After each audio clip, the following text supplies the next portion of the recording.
Yeah, so I mean, you have a lot of opportunities there, and it doesn't even need to be necessarily within the class that you envision yourself, you know. So if you think you're going to ride sport bikes and that's what you're going to do, and that's what you're really, really into, you don't necessarily have to buy a sport bike right off the bat. You can literally just ride anything as long as it's forgiving. So, I mean, you could find something that's aged that's still in a decent amount of shape. You know, you could find a Rebel 250. You know, and you could just get on it, and no matter really how fast you want to go on that bike's going to only take you so fast, you know. So you may not even be able to get on the freeway comfortably on that, but it's going to get the juices flowing and kind of get you wrapped around using a clutch and using a brake properly and cornering properly.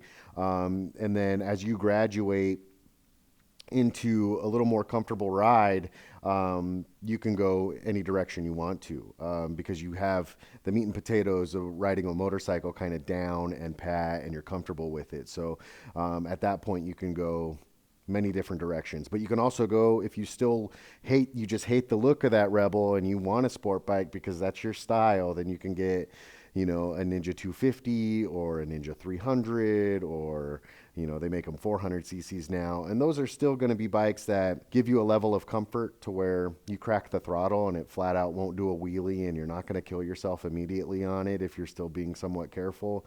And then graduate to that 600 cc after a couple years. You know, like there's no harm in owning a smaller cc bike for a long period of time, as long as your goal is to be as comfortable as you possibly can on it, and then learn and then get something faster and bigger and better.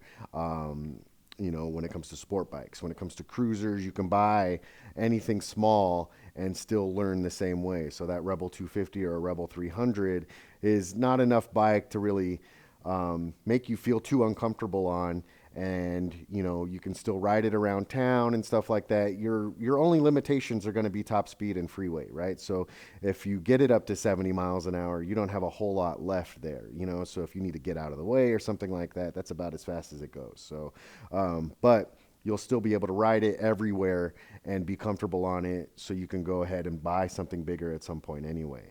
Adventure bikes, they make small ones. You're almost better getting like a dual sport if you still want to go off road, you know, like a DR or a WR or something like that, to where you can go on road and off road and still get everything down, and then kind of cater it at some point to getting a bigger bike like a V Strom or a KLR or a GS or whatever it is. So